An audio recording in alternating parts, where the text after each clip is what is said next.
So, why are we here today? Today, we are going to talk about perspective. Perspective is one of those things that we see in movie theaters. That's what gives you that different angle, that feel, that emotion. It conveys something. And I want to find the best, simplest, and of course, budget way to create those type of shots. And of course, I think I got something for you. Stick around.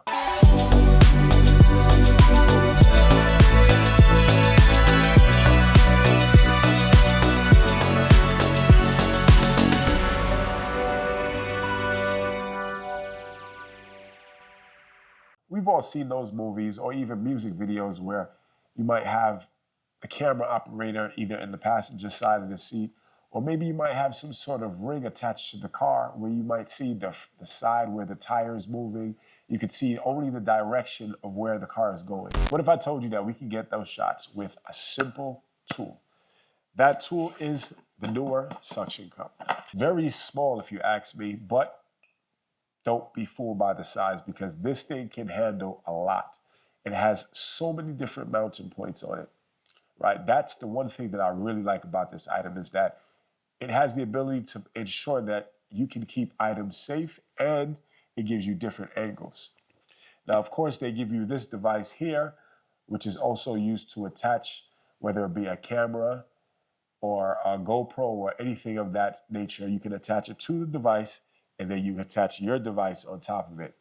It's relatively simple. It comes in about 4 things inside the box. So here we have the actual device that was inside the box. Then we also have the GoPro, I guess, adapter, which is relatively simple. Most devices usually come with that nowadays. You have some Allen keys here, and then you also have some replacement parts just in case something goes wrong. You have something there for it.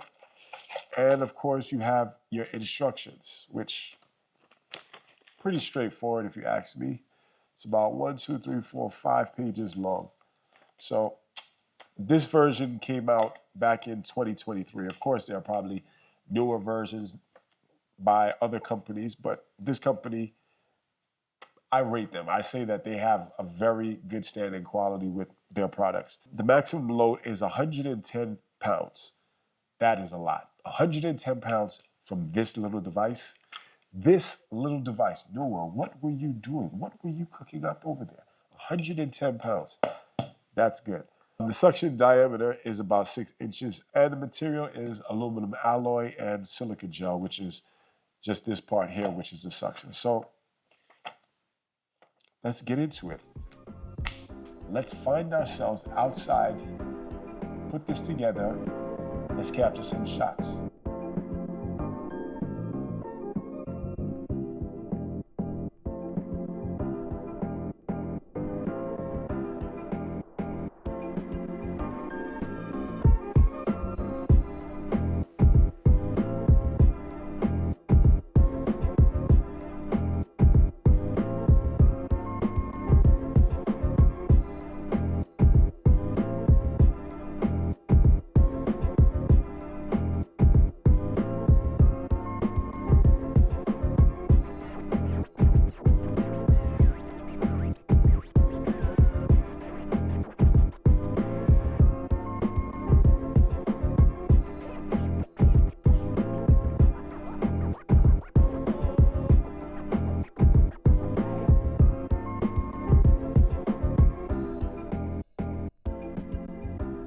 So one of the things that I noticed with this device is that it has this little line here, and this little line really is just to dictate how the suction cup is working, because what you're supposed to do is put this on a device. I'd say make sure that it's clean, you have a clean surface.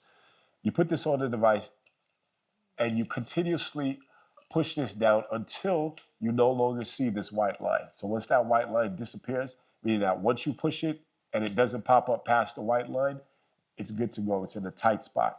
It also has this handle here, this knob, which allows you to turn or rotate the top 360 degrees.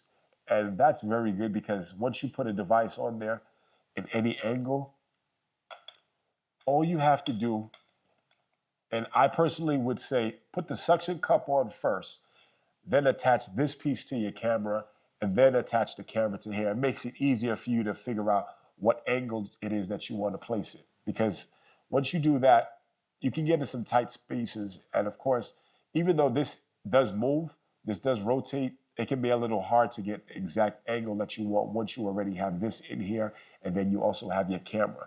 So I would suggest you attach this to whatever device it is that you're going to put it to, and then attach this to the camera, and then put those two together. And then you can have some great shots. A lot of times we see those movies where you just get, emptiness, a sense of emptiness where the person is driving. You don't necessarily know where they're going, but you just see the action happen. That is part of cinema. It creates that enigma in a shot. And that is what really drives movies, the mystery, the unknown. And as you can see here, it came out pretty good. It was stable, little shakes and jitters, but at the same time, I think because at that time I didn't actually put it on correctly. But once again, that was the first time I put it on. I didn't tighten this part here. I didn't tighten this part too much, so it was a little jittery. But what made it most important is that I wanted to see how it works on the outside. And I really wasn't even going that fast. I had it there for about maybe 20 miles per hour. I put it on the outside around by the door so I can capture the wheel and I can see exactly where the car is going. That's another cinematic angle. We've seen that plenty of times in movies. And it held on very good. Going about 20, 25 miles per hour. Love the way it captured the shots from it. That was very stable, as you can see from there. I personally don't have a complaint with it, to be honest. I think that this device, for the price of it, you really can't go wrong. And it's one of those things that, although some people might use, a handheld device, let's see if I can find mine. Oops, I just want to interject in right here, and I want to thank my sponsors. That is Dehancer Pro Film Emulation. Now, if you're not aware of Dehancer Pro, it's a film emulation software that allows you to get some great looks, whether you're using a Sony camera, a Nikon camera, a Canon camera, Blackmagic. There's so many film profiles that they have to use. Kodak, Fujifilm, the list just goes on and on. But what makes it better is that you can use it for DaVinci, you can use it for Premiere Pro, you can use it for Final Cut, and then they also have an app for your phone. Why are you not using this? Photographers, all you have to do is take your pictures, import them, and you have the same amount of film profiles that you have in your computer. You can use them on your phone. You can use the Kodak, the Fujifilm. You can use the CineStyle if you want. It's all there. I'll drop a link below. I'll also drop my code so you can get a discount. Don't forget to use it, and I'll see you guys later. Let's get back to the video. So, where was I? Some people use handheld devices. Things like this are pretty good because, once again, you can get a different perspective. You can handle it high. You can put it low. You can place it on the ground. But, you just want those weird shots. This can't actually give you that. Same thing if you use one of these, which, even though this can wrap around something, it doesn't give you that much stability because it has to be still, has to be on a non-moving object because then your device will just fall. So those two things really just put this in a whole nother category. The only con that I have, and I wouldn't even say that it's a con, but it's just how it was packaged, is that it didn't come with a ball head. Now, even though it came with this small device here, which can hold the camera, because my camera with the cage was about maybe 4 pounds, 5 pounds, if anything like that. So that's well enough for it. But for safety purposes, I would probably suggest that you get a ball head, a tripod head, and actually replace it because it can hold the weight. So it gives you a little bit more sense of security when you're placing it on it. And once again, it's not to say that this can't handle it. It's just a matter of you're using this and you're driving down the road 30 miles an hour. This, even though it's tight, sometimes I feel like it can just snap. Like it's just held together by a ball. It's really just a grip. So as I said before, I forgot to tighten this. I've seen people, little mistakes, your camera can drop and then that's the end of it. You guys drop a comment below. Let me know if this is something that you would want to try. I'll put a link in the description. You guys can check it out for yourself. If you do go and decide to buy it, let me know if you create some cinematic shots. There's so many movies that you can replicate or so many scenes that you can replicate to get these type of shots with the cameras. I personally would suggest you use a wide angle lens. I had a 25 and I had a 50, and it gave you two different perspectives. So a wide angle just puts a lot more into the scene. So try it with those two type of lenses and let me know what you capture. So until then, I'll see you guys on the next one. Don't forget, stay creative. Peace. I think we've reached the destination now. So as you can see, this thing holds up very well. You can leave it here. It really just, it stays. Like, the suction cup is just up there.